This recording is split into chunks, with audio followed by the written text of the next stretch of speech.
সময়ের সাথে এগিয়ে যাওয়া। সময়ের সাথে তো আমাদের প্রত্যেককে এগোতেই হবে। আমরা কিন্তু সময়ের কাছে সব সময়তেই জব্দ। সময় কাউকে রেওয়াত করে না, সময় কাউকে ছেড়ে কথাও বলে না। সময় তার মতন করে এগিয়ে যায়, এগিয়ে যায়, এগিয়ে যায়। সময় বোধহয় চরৈবতী শব্দটার একটা অদ্ভুত প্রতিশব্দ, অন্তত আমার ব্যক্তিগতভাবে সেটা মনে হয়। তাহলে যে সময় এগিয়ে যাচ্ছে, যে সময় চলে যাচ্ছে, তাকে কি আর ধরে রাখতে পারবো না? সত্যি পারা যায় না। আবার উল্টো দিক থেকে বলা যায় সত্যি পারা যায়। কাল, সময়, নির্ণয়, তাকে ধরে রাখেন সৃজনশীল এবং সৃষ্টিশীল ব্যক্তিত্বরা। তারা তাদের লেখনীর মাধ্যমে, ছবির মাধ্যমে, গল্পের মাধ্যমে, কবিতার মাধ্যমে, ভাবনার মাধ্যমে, গবেষণার মাধ্যমে তারা কিন্তু সেই সময়টাকে ধরে রাখেন। আমরা সবসময় সেটাকে বুঝতে পারি না। আমরা ওই যে বললাম যে সময়ের সাথে সাথে এগিয়ে যাওয়া, সময় আমাদেরকে এগিয়ে নিয়ে যাওয়ার একটা সাহস যোগায়। কি ভাবছেন? আজকে সময় নিয়ে আলোচনা হবে। এই অনুষ্ঠানে পশ্চিমবাংলা তথা সারা ভারতবর্ষের বহু বিশিষ্ট ব্যক্তিত্বরা এসেছেন। না, আজকে সময়ের কোনো বিজ্ঞানের ভাবনা নিয়ে আমরা আলোচনা করব না। আমাদের আলোচনার সূত্রপাত আলোচনাও নয়, আড্ডার সূত্রপাত। আড্ডার সূত্রপাত আমাদের সাথে আজকে যিনি আছেন, আপনারা জানেন যে এই অনুষ্ঠানে শিল্প, সাহিত্য, সংস্কৃতি, চিকিৎসা, বিজ্ঞান এবং গবেষণা বাংলা দূরদর্শনে একটু অন্য রকমের অনুষ্ঠান। যারা একদম নীরবে কাজ করেন, খুব নিভৃতে যারা কাজ করেন। কাজই বলবো তার কারণ হচ্ছে যে কোনো সৃষ্টিশীলতাও কিন্তু একটা কাজ, তাকে কাজ হিসেবে ধরে নিতে হয়। সেটাকে খুব বহির্বিনতা সেখানে প্রকাশ করা যায় না। আজকে আমাদের অতিথি একজন মর্যাদা সম্পন্ন মানুষ। অবাক হচ্ছেন? মর্যাদা সম্পন্ন মানে রাফিয়া। আজকে আমাদের অনুষ্ঠানের অতিথি বিশিষ্ট লেখিকা রাফিয়া সুলতানা। নমস্কার রাফিয়া, আমাদের অনুষ্ঠানে ভূমিকাটা একটু করতেই হলো, তার কারণ যে সময়ের সাথে সাথে তো এগোনো। আর আপনার নামের সাথেও কি বললাম, মর্যাদা সম্পন্ন ব্যক্তিত্ব। সবাই মর্যাদা সম্পন্ন ব্যক্তিত্ব। আপনার ক্ষেত্রে একটা প্লাস পয়েন্ট আছে, নামটার ভেতরে এটা লুকিয়ে আছে। সেসব কথা যাক। এত বই, প্রায় 20টার উপরে বই এবং বিভিন্ন বিষয়ের উপরে বই। আপনাকে আমার যেটা ব্যক্তিগতভাবে মনে হয়েছে, আপনার কিছু বই পড়ে বা আপনার বই পাওয়ার পর যেটা মনে হয়েছে, আপনি কিন্তু কোনো প্রথাগত লেখকই নন। আমার ধৃষ্টতা নেবেন না, আমার উপর রাগও করবেন না। আপনি ঠিকই বলেছেন। আপনি কোনো প্রথাগত লেখক নন, কিন্তু ক্রমান্বয়ে আপনার লেখার বৃত্ত বেড়ে যাচ্ছে। আর সেই বৃত্তের ভেতরে পাঠকের যে অবস্থান, সেই অবস্থানের সাথে সাথে আপনার দায়বদ্ধতাও বাড়ছে। এই ব্যাপারটা কি বলুন তো? অবশ্যই দেখি। আমি যখন লিখছি, এখন তো বলতে গেলে বাংলা সাহিত্যের কবিতার পাঠক অনেক কমে গেছে, তবুও যারা আছেন তারা অনেকেই খুব আনন্দ পান আমার কবিতা পড়ে। সেজন্য আমার মনে হয় যে আরও লিখি, আরও লিখি। আর অ্যাকচুয়ালি আমি লিখি আমার নিজের মনের আনন্দে। যখনই আমার মাথায় কোনো একটা ভাবনা আসে, হয় মেঘ করেছে, বৃষ্টি হচ্ছে, খুব সুন্দর হাওয়া দিচ্ছে, তখন আমার যে অনুভূতিটা হলো, আমার ইচ্ছে করে সেই অনুভূতিটাকে ছন্দের আকারে, কবিতার আকারে প্রকাশ করতে পারি নাকি, পারা যায় নাকি। আমি এইভাবেই আমার যখন তখন যে কোনো বিষয় নিয়ে আমি ছড়াই বলবো, ছড়া লিখে ফেলি। তো এটাই আমার, কিন্তু আমার বিষয় বিভিন্ন রকম থাকে। কখনো নারী, কখনো শিশু, কখনো আমার পরিবারের লোকদেরকে নিয়ে, আমার সন্তানদেরকে নিয়ে, আমার হাজব্যান্ডকে নিয়ে, আমার মাকে নিয়ে, বা ভারতবর্ষকে নিয়ে, বা কবি নজরুল ইসলাম, রবীন্দ্রনাথ ঠাকুর, নেতাজি সুভাষচন্দ্র, যখন যে ঘটনাগুলো ঘটে পারিপার্শ্বিকভাবে। প্রথাগত সাহিত্যের ক্ষেত্রে যেটা আপনার সাথে আমার আগেও একবার দুবার কথা হওয়াতে যেটা আমার মনে হয়েছে, যে প্রথাগত সাহিত্যের ক্ষেত্রে তারা না কতগুলো, প্রিয় দর্শক আমার ধৃষ্টতা নেবেন না, তারা কতগুলো নিয়ম কানুনের ভেতরে চলে, যেন একটা পাইপ লাইনের ভেতর দিয়ে এগোচ্ছি। আমাকে এই ছন্দের থিওরি মেনটেন করেই আমাকে এই কবিতা লিখতে হবে, আমাকে এই এতগুলো ছন্দের শব্দ অক্ষরের বিন্যাস দিয়ে আমাকে উপস্থাপন করতে হবে। আপনি সেই সমস্ত কোনো কিছু ধার ধারেন না। কিন্তু আপনার কবিতার ভেতরে আমি যতটুকু চর্চা করেছি সেটা দেখেছি যে আপনার কবিতার ভেতরে একটা অদ্ভুত নিহিত ভাবনা আছে, এবং আপনি কিন্তু খুব গভীরতার দিকে এগোন না।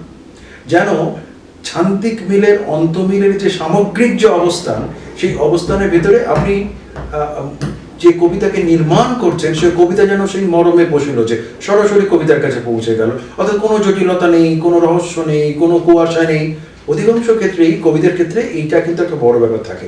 কবিতা যেন একটা বড্ড রহস্য, কবিতা যেন সবার জন্য নয়, কবিতা যেন একটা অদ্ভুত জটিলতা, সেটা থেকে কিন্তু আপনি ব্যতি রেখেছেন নিজেকে। এটা কি ইচ্ছাকৃতভাবে, নাকি আপনার নিজের দর্শনের সূত্রতায় এটা আপনার নিজস্ব একটা ধারা বা একটা আপনার নিজস্ব সামগ্রিক বিন্যাসের উপস্থাপন, কোনটা? এটা আমার নিজস্ব ভাবনা, এটাই আমার মনে হয়। এখনকার দিনে অনেকজন বড় বড় কবিকেও বলতে শোনা যায় যে কবিতা আগেকার মতো কবিতা লিখলে সেটা কবিতা হচ্ছে না। রবীন্দ্রনাথ নজরুল তো লিখে গেছেন, সেটাই যে পুরোনো কথায় লিখবো, তো নতুন কিছু আবিষ্কার করতে হবে, নতুন ভাবনা এমনভাবে লিখবো, নতুন নতুন শব্দ দিয়ে নতুন শব্দ আবিষ্কার করতে হবে, এরকমও বলে থাকে। আমার মনে হয় আমার যে মনের কথা আমি সেটা এমনভাবে প্রকাশ করে একটা লোকের মনে পৌঁছায়। ঠিক, আমি যেটা বললাম আমার মধ্যে থেকে গেল, সে ভাবতে লাগলো, গবেষণা করতে লাগলো, কি হতে পারে, কি হতে পারে, এটার মানে কি হতে পারে, এরকম ধন্দে থাকে। মানে আপনি যেটা বলতে চাইছেন, কবিতা একাডেমিক দরকার নেই, একাডেমিক ভাবে কবিতা না, কবিতা থাকুক একেবারে নিজস্ব দর্শন। এবং কবি, এটা তো ঘটনাই, আমরা যারা খুব সাধারণ পাঠক, আমরা তো যে কোনো কবিতা যখন পড়ছি সেখানে তো আমি আমাকে খুঁজে পাওয়ার চেষ্টা করি, তবেই তো কবিতাটা ভালো লাগবে, অবশ্যই, তাই না? এই ব্যাপারে আপনি কি বলবেন? এই যে একজন পাঠককে খুঁজে পাওয়ার যে একটা প্রবণতা, সেটাকে আপনি পেরেছেন এত বই, এত ভাবনা? হ্যাঁ, আমার অনেক বন্ধু বান্ধব আছে যারা বলে এটা তো আমারই মনের কথা, দেখ আমরা পারি না, তুই কি সুন্দর করে বললি। আমি চাই যে পাঠক আমার কথাটা বুঝুক, আমি যেটা বলতে চাইছি। অধিকাংশ ক্ষেত্রে দেখা যায় সেটা হয়ও। আমার অনেক বন্ধু বান্ধব আছে যারা আমার পাঠক, তারা বলে যে আরে রাফিয়া, তুই তো আমার কথাটাই বললি, আমরা তো এসব ভাবি কিন্তু লিখতে পারি না তোর মতো করে ঠিক সেইভাবে, তুই তো বেশ বললি, এটা তো আমাদেরই মনের কথা। এইভাবে আমার মনে হয় আমি লোকের মনের মধ্যে পৌঁছাতে পেরেছি যতটুকু সম্ভব। তো আমার পাঠক যারা পড়েন তারা এরকম বলে থাকেন আর কি। তো আমারও সেটাই মত যে আমি যেটা বলবো সেটা পাঠক বুঝতে পারুক আমার মনের কথা, আমি কি বলতে চাইছি। নদীর ঘাটের কাছে এই নৌকা বাঁধা আছে, নাইতে যখন যাই দেখি সেই জলের ঢেউয়ে নাচে। এই যে একটা নদীর ঢেউ আমার চোখে ভেসে উঠলো, নদীর ঢেউ, তার মধ্যে নৌকাটা আস্তে আস্তে তরঙ্গের আকারে দুলছে, আমি যখন যাই দেখতে পাই। এই যে কবির যে মনের কথাটা, আমার চোখে একটা দৃশ্য ফুটে উঠলো, এটাই আমি বলতে চাই। এটাই তো কবিতা, যেটা আমার ভালো লাগে, আমার যেটা মরমে পোষবে, যেটা আমার একটা সুন্দর অনুভূতি জাগাবে মনের মধ্যে। কবিতা একটা শিল্প তো বটেই, তো সেটাই আমার মনে হয় একটা ছবি, মানে আমি কথার মাধ্যমে যেন একটা প্রচ্ছদ, একটা সুন্দর একটা ছবি ক্যানভাসে ফুটিয়ে তুললাম। ধরুন, পাঠক আপনার কবিতা পড়বেন কি পড়বেন না, ভালো লাগবে কি লাগবে না, তার জন্য কি রাফিয়া সুলতানা কবিতার জন্য কলম ধরবেন, নাকি আপনার নিজের ভালো লাগাটা আপনি লিপিবদ্ধ করবেন, কোনটা করেন? সরাসরি অবশ্যই আমার ভালো লাগাটা, আমার যেটা ভালো লাগে সেটা কি আমি নিজের মনের মতো করে, মনের মাধুরী মিশিয়ে যেটাকে বলে, আমি সেটাকে ফুটিয়ে তোলার চেষ্টা করি। তো সেটা যেন মানে পাঠকের জন্য ঠিক না, কিন্তু অটোমেটিক্যালি সেটা পাঠকের গ্রহণযোগ্য হয়, যে আমার ভালো লাগছে মানে তাদেরও ভালো লাগবে, এই একটা ব্যাপার আছে। এখানে আমি আবার সরাসরি বলছি, আপনার ভালো লাগবে মানে পাঠকের ভালো লাগবে কেন? নাও লাগতে পারে, সেটা তাহলে কি লেখা বন্ধ করে দেবেন নাকি? না, সেটা কখনোই না।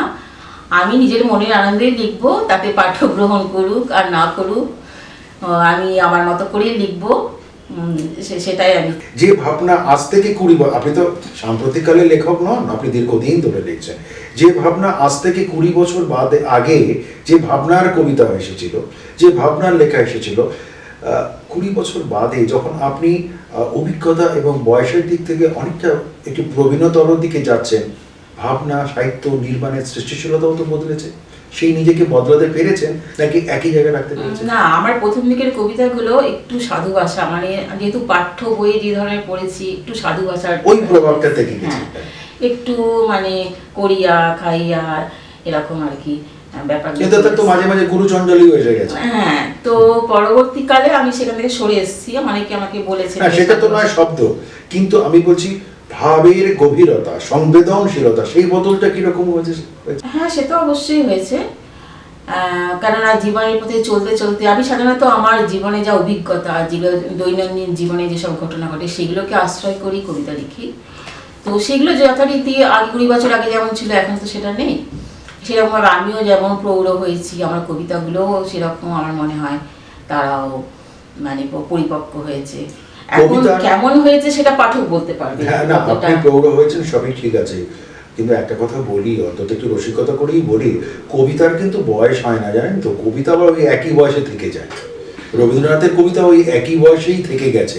আসলে পাঠকের বয়স বাড়ে, লেখকের বয়স বেড়ে যায়, বয়স বেড়ে যাওয়ার সাথে সাথে তার অভিজ্ঞতা বাড়ে, এবং এই অভিজ্ঞতা বেড়ে যাওয়ার সাথে সাথে পরিপক্কতা, সূত্রতায়, লেখার উপরে তার একটা বিন্যাসের সূত্রতায় আছে। সত্যি কি রাফিয়াদির ভিতরে সেই প্রভাব পড়লো? তিনি কি সত্যি পেরেছেন, নাকি একটা বলার কথা বলে দিলেন, বলতে হয় বলে বলে দিলেন? এটা কিন্তু জানতেই হবে, জানবো। তবে তার আগে একটা বিরতি নিতে হবে। বিরতির পর ফিরে আসছি, সাথে থাকুন।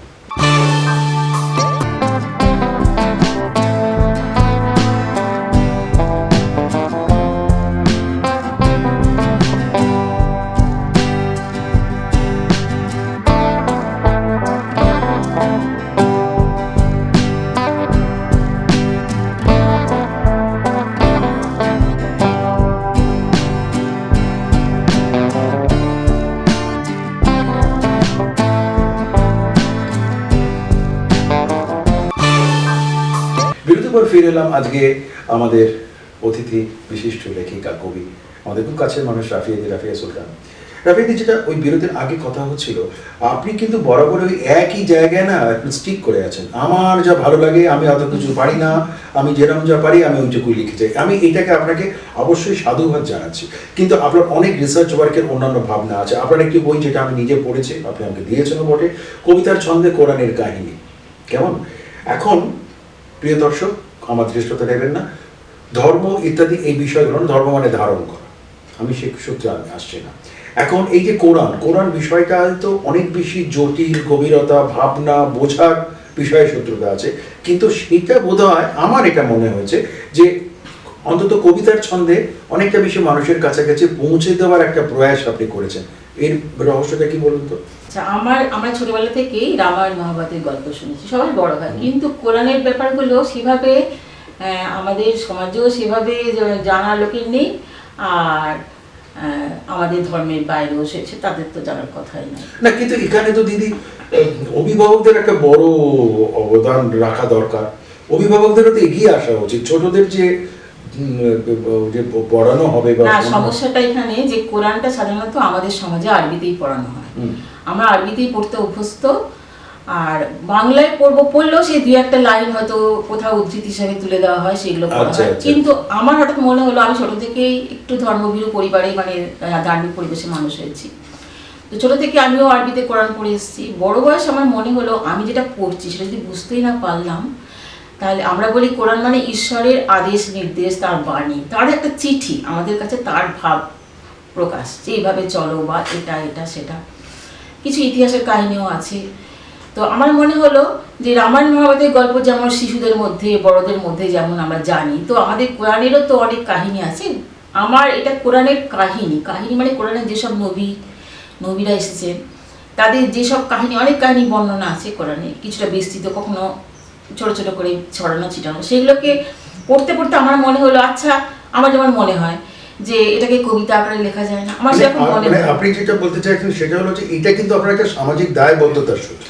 এটা হলো, লেখাটা ঠিক আছে, কিন্তু এটাও কিন্তু আপনি কিছু মানুষকে একটা সচেতনতার বোধ থেকে তৈরি করছেন। একটা পুরনো বাংলা প্রবাদ না হঠাৎ করে মনে পড়ে গেল, জানেন? সেটা হলো যে রাতে সে চুলো বাঁধে। এখন মহিলাদের ক্ষেত্রে এটা বললে আশা করি রেগে যাবেন না, কিন্তু সংসার সামলে, সন্তানদের সামলে, স্বামী বড় গবেষক, তাকে সামলে, সোজা কথা, এত লেখা, এত বই, এত ভাবনা,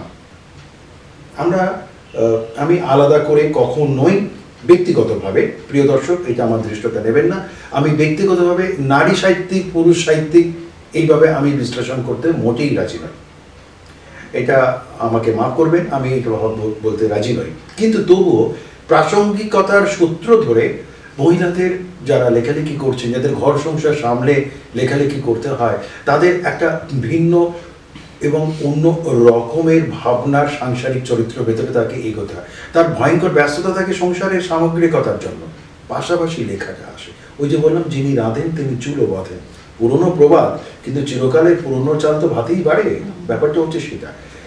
দুই পুত্র, স্বামী ব্যস্ততম গবেষক, সমস্ত কিছু মিলিয়ে যখন লেখার ভাবনা নিয়ে যখন বসেন, মাঝে মাঝে কি খুব অশান্তি হয় নাকি? একটু বাধাগ্রস্ত তো হতেই হয়, কেননা আমার হাজবেন্ড গবেষক, তিনি বিজ্ঞান মনস্ক, তিনি সাহিত্যে আসলে আপনি বললেন না যে কবিদের মনটা অন্য কিছু দেখে, তারা সবসময় অন্য কিছু দেখে, তাদের চোখ তাদের কান একটু অন্যরকম হয়। তো সেরকম ব্যাপারটা হচ্ছে। তো আমার হয়তো হঠাৎ একটা খেয়াল এলো, আমি লিখছি, উনি বললেন যে এখন কি মোবাইল নিয়ে বসার সময়, আর এখন তো আমরা মোবাইলে লিখি, খাতা কলম, এটা একটু সুবিধাও হয়েছে। এখন কি সময় নাকি, মহিলাদের কাজ তো আগে ঘর সামলানো, তুমি কেন মোবাইল দেখছো, একটু খুঁটিনাটি বাধাগ্রস্ত হয়েছি বই, কিন্তু বলে না যে বাধা পেলে স্রোত আরো বেশি বেগবতী হয়ে যায়, আমার ক্ষেত্রেও সেটা হয়েছে। রাফিয়াদি উনি বলেন আমি সায়েন্সের লোক, আমি সাহিত্য চাইতে অত বুঝি টুঝি না, আমি অত ঠিক নিয়ম টেমন মেনে কেনে চলি না। দাদাও বলেন আমি গবেষণা, আমি আবার সাহিত্য চর্চা করি না, কিন্তু সারা বাড়িময় বই, সারা বাড়িময় মেমেন্টো, সারা বাড়িময় সম্বর্ধনা ইত্যাদি ইত্যাদি। এবং সে সম্বর্ধনা মানে দাদার সম্বর্ধনা চীন থেকে, দিদির সম্বর্ধনা স্বর্ণপদক। তো একটু দাদার কথা তো আমাদের একটু শুনতেই হবে, প্রসঙ্গ যখন এলো। অতএব মাস্টারমশাই আপনি কিন্তু ধরা পড়ে গেছেন, একটু দাদার কথা শুনে নেবো, তারপর সেই বিষয় নিয়ে আবার বিস্তারিত আলোচনা আসছে। আমাকে তো একটু মুশকিলে ফেলে দিলেন। আমি তো গবেষণা নিয়ে থাকি, কৃষি গবেষণা, চাষবাস, চাষিদের নিয়ে থাকি, এগুলো খুব ভালোবাসি, কিন্তু ততটা হয়তো সময় পাই না। তো রাফিয়াদির সম্বন্ধে যেটা একটু আমি বলতে চাই যে অসম্ভব প্রতিভার অধিকারিণী উনি। ওনার প্রতিভার একটা সামান্য অংশই হয়তো, আমার ব্যক্তিগত ধারণা আমি বলছি, প্রতিভার একটা সামান্য অংশই হয়তো এই সাহিত্য বা এই যে লেখা এর মধ্যে এসছে।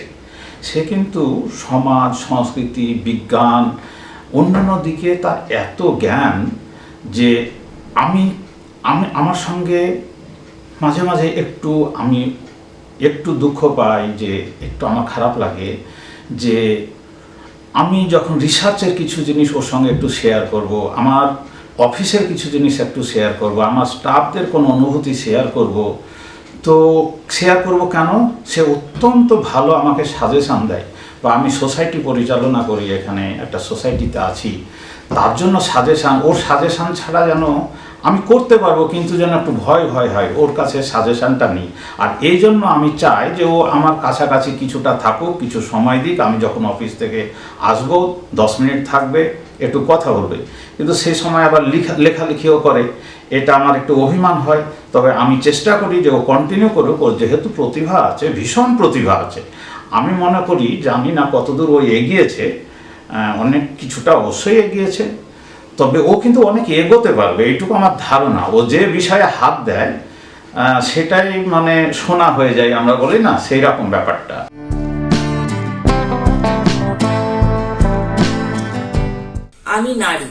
আমি নারী শত অপমান হেলা সত্ত্বেও ধৈর্য ধরতে পারি। পৃথিবীর যত মায়া ও মমতা দয়ার ক্ষমতাধারী। আমি নারী, বঞ্চিত বুকে যাতনা সয়েও লুকাই অশ্রু বাড়ি। শত লাঞ্ছনা গঞ্জনা বয়ে তবু আমি সংসারী। আমি নারী, জন্ম নিয়েছে জ্ঞানী গুণী বীর, ছিঁড়ে আমারই তো নারী।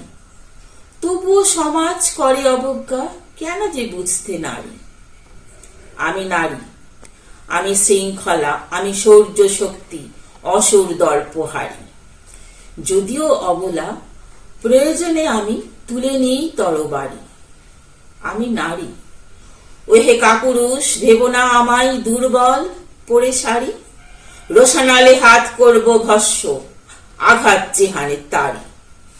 আমি নারী, আমি তেজ, আমি শ্রদ্ধা ভক্তি, প্রেরণার সঞ্চারী।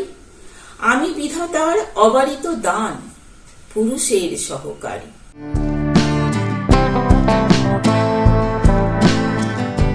আশিস আমার গায়ে, সবুজ বনের সবুজ দিঘি, সবুজ রঙের জল, খেলছে সদাই হেলে হেলে, দেখবি গে তো চল। পারে যে তার ধরে বাহার সারি সারি গাছ, তাল নারকেল দুলিয়ে কাঁধ করতে থাকে নাচ। ফিন ফিন ফিন বইছে হাওয়া, দিবস কিবা রাত, দিগন্তে চাঁদ নয়তো সুরুজ হবেই মোলাকাত। কোকিল শ্যামা হলদে গুড়ি নিত্য ধরে গান, গাছের ডালে দুলে দুলে কুঞ্জে অবিরান। শুনবি দূরে মোরগ ডাকে, গঞ্জে পাবি খোঁজ, হাঁকে শিয়াল রাত দুপুরে দিঘির পাড়ে রোজ। হাইরোড তার কাছেই আছে, একটু খালি দূর, ছুটছে মোটর বাস ম্যাটাডোর, হরেক তারি সুর। এক ধারে রয় খোলা জমিন, ধান ও পাটের চাষ, ফলছে ফসল সর্ষে মসুর ভুট্টা 12 মাস। আরেক ধারে গাছের আড়ে পঞ্চতলা ধাম, উচ্চে মাথা করছে শোভা গীতাঞ্জলি নাম। ছোট্ট ছোট্ট বাচ্চা সেটা দিচ্ছে দৌড় ঝাঁপ, বিজন বেলায় আশেপাশে ঘুরছে কভু সাপ। তাই বলে তোর নেই কোনো ভয়, সাপগুলি যে পোষা, ব্যালকনিতে কুকুর ডাকে কখন করে গোসা। একটা দুটো বিড়াল ছানা দেখবি ঘরে পাশ, পোষা সেও, তবে কিনা গাড়ির তলায় বাস।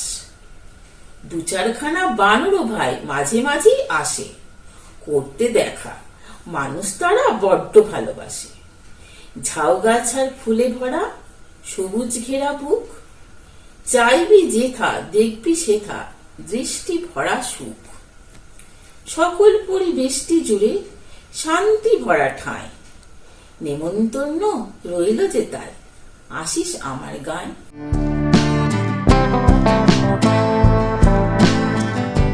তুমি শুধু নও কবি, তুমি শুধু নও কবি, বাংলার যুগ রবি, মনোপটে আঁকা ছবি সদা তাই অনুভবী। ওহে কবি তুমি যে গো চলমান ছায়া ছবি, স্বপ্নেও জাগরণে তুমি সুর ভৈরবী। শাখে যত আছে ফুল পত্র পল্লবী, গাছে গাছে যেন নাচে তোমার ওই সুরে সবই। অতীন্দ্রিয় যে তুমি, এ কথা তো বাস্তবী, প্রকৃতি ছিল তোমার বন্ধু ও বান্ধবী। নও শুধু বাংলার, হয়েছ বিশ্বকবি, তাই জাতি আপামর বাংলারে গৌরবী। রেখেছি মাথায় করে আজও তাই ওগো কবি, বাজে না তোমার সুর চৌদিকে দুর্লভী। ওগো কবি নবরবি হয়ে সাধু বৈষ্ণবী, যুগে যুগে রয়ে যাবে তোমার এ জল ছবি। সাহিত্যে সঙ্গীতে যত রস, মৌলভী এসে জোটে দলে দলে পদতলে ওই কবি।